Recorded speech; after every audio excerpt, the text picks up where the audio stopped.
गावाकडची चव आठवली की सगळ्यात आधी आठवते ती गरमागरम पाटवडीची भाजी। तुम्ही पाटवडीची भाजी अनेकदा खाल्ली असेल, पण मी आज जे पाटवडीच्या भाजीसाठी मसाला बनवलेला आहे, हा मसाला फक्त गावाकडे बनतं। आणि मी जेव्हाही ही पाटवडीची भाजी बनवते किंवा खाते तेव्हा मला माझ्या आईच्या हातची चव आठवते। तर चला बनवूया पारंपरिक पद्धतीने पाटवडीची भाजी। आता इथे पाटवडीच्या भाजीचा मसाला बनवण्यासाठी मी इथे घेतलेले आहे 2 छोटे कांदे, 1 टोमॅटो, 1 छोटा तुकडा सुक्का खोबरा, लसूण, अद्रक आणि कोथिंबीर आणि त्यासोबतच काही खडे मसाले घेतलेले आहे। 4 ते 5 काळी मिरी, 1 तेजपान, दालचिनीचा छोटा तुकडा, अख्खे धने आणि जिरा आणि एक वाटीमध्ये मी बेसन काढून घेतलेले आहे।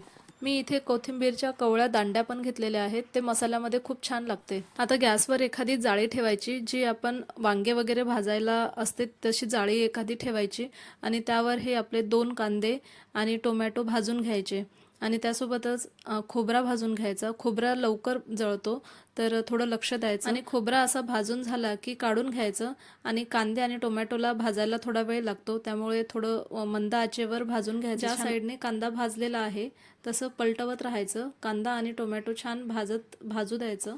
असं छान 5 मिनिटापर्यंत कांदे आणि टोमॅटो छान भाजले की काढून घ्यायचं आहे।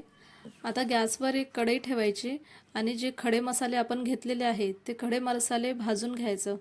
थोडंसं असं लालसर होईपर्यंत 3 ते 4 मिनिट असं मंद आचेवर भाजून घ्यायचं आहे। आता हे खडे मसाले थंड होण्यासाठी साईडला काढून ठेवायचं आणि कांदे आणि टोमॅटो पण थंड झालेले होते, तर त्याचे वरचे जे काळपट जो लेयर होता तो काढून घ्यायचा असं हाताने। थंड झालेले होते कांदे आणि टोमॅटो सुद्धा। आणि आपला जो सुक्का खोबरा आहे, सुक्या खोबऱ्याला पण कट करून घ्यायचं, जेणेकरून ते मिक्सरच्या पॉटमध्ये व्यवस्थित बारीक होईल। तसं थोडंसं असं बारीक बारीक असं कट करून घ्यायचं आहे। आता हे टोमॅटो आणि जे कांदे आहेत ते तसेच आपल्याला मिक्सरच्या पॉटमध्ये टाकायचे आहेत अख्खे। कांदा आणि टोमॅटो भाजले आहेत तर ते छान सॉफ्ट झालेले आहे, तर असंच अख्खे आपल्याला मिक्सरच्या पॉटमध्ये टाकायचं आहे आणि खोबरा जे आपण कट करून घेतलेला आहे ते टाकायचं आहे। अद्रकचा एक तुकडा, लसूण आपण 7 ते 8 पाकळ्या लसूण घेतलेले आहे त्या आपण याच्यातच टाकायच्या आहे मसाल्यामध्येच।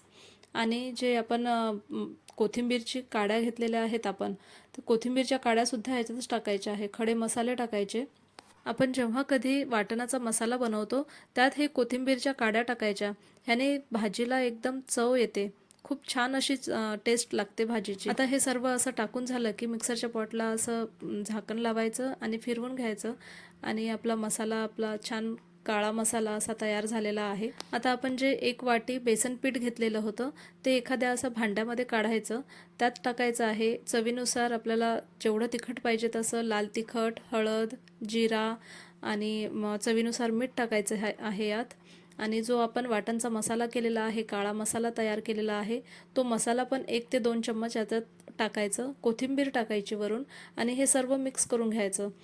पाणी पहिल्यांदा टाकायचं नाही, पाणी आपल्याला लागेल तसं टाकायचं। पहिले हे सर्व आपण मिक्स करून घ्यायचं आहे आणि लागेल तसं थोडं थोडं करत एकदम अगदी थोडंसं पाणी लागेल ह्यात, थोडंसं पाणी टाकून आपल्याला हा असा उंडा मळून घ्यायचा आहे। कणकीचा मळतो तसा उंडा मळून घ्यायचा आहे। आता हे झाकून थोडा वेळ साईडला ठेवायचं। आता आपल्याला पाटवडीच्या भाजीचा रस्सा बनवायचा आहे, त्यासाठी मी गॅसवर इथे कढई ठेवलेली आहे, त्यात तेल टाकलेलं आहे, जिरा मोहरीचा तडका लावलाय आणि कढीपत्ता ह्यात टाकलेला आहे आणि जो आपल्याला मसाला आपण बनवलेला आहे तो मसाला ह्यातच टाकायचा आहे आणि सर्व मिक्स करून घ्यायचं। थोडा वेळ होऊ द्यायचं मंद आचेवर मसाल्याला छान तेल सुटायला लागलं की त्यात आपल्याला सुके मसाले टाकायचे आहे। लाल तिखट, हळद, मसाला, धनिया पावडर असं सर्व यात टाकून घ्यायचं आहे आणि पाणी टाकायचं आहे। आपल्याला रस्सा केवढा पाहिजे त्यानुसार आपण पाणी टाकून घ्यायचं आहे आणि हे उकळू द्यायचं आहे आणि वरून थोडंसं आपल्याला मीठ टाकायचं आहे, चवीनुसार मीठ टाकायचं आहे। पाटवडीमध्ये सुद्धा आपण मीठ टाकलेलं आहे। आता या रस्स्याला उकळी येईपर्यंत आपल्याला पाटवडी बनवून घ्यायची आहे।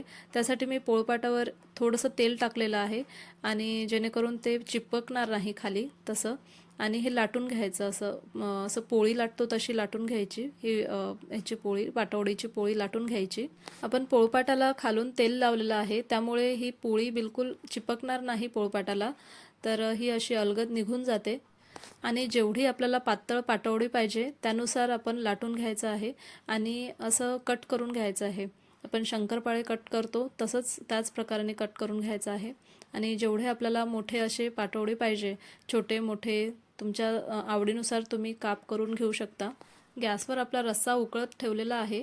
ते उकळेपर्यंत आपल्याला अशी पाटवडी सर्व कट करून तयार करून घ्यायची आहे. एखाद्या बाउलमध्ये वगैरे काढून घ्यायची, म्हणजे रस्सा उकळला की पटापट आपल्याला पाटवडी त्यात टाकता येते.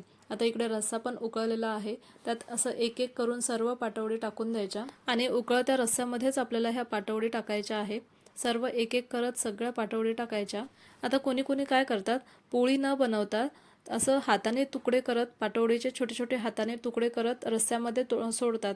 पण तसंही चालते, पण मी असं शक्यतोवर मी असं पोळी करूनच पाटवडीचा रस्सामध्ये सोडते. आता भाजीला 1 ते 2 उकळी येऊ द्यायची. झाकण ठेवून शिजवलं नाही तरी चालते, आरामात ही भाजी शिजते तशीच. आणि बघा कशी एकदम छान झणझणीत अशी पाटवडीची भाजी तयार आहे आपली. आणि वरून कोथिंबीर टाकायचं. आ हा हा हा, एकदम छान आणि चविष्ट अशी आपली पाटवडीची भाजी बनून तयार झालेली आहे. आणि बस, ही पाटवडीची भाजी आपण भाकरीसोबत खाल्ली की नक्कीच आपल्याला गावाकडची आठवण येते. मी जसा मसाला तयार केलेला आहे ह्या पाटवडीच्या भाजीसाठी, तसा तुम्ही पण मसाला बनवून अशी पाटवडीची भाजी बनवून बघा आणि कमेंटमध्ये नक्की सांगा. व्हिडिओ आवडला असेल तर लाईक करा, शेअर करा आणि चॅनलला सबस्क्राईब केलं नसेल तर सबस्क्राईब करा.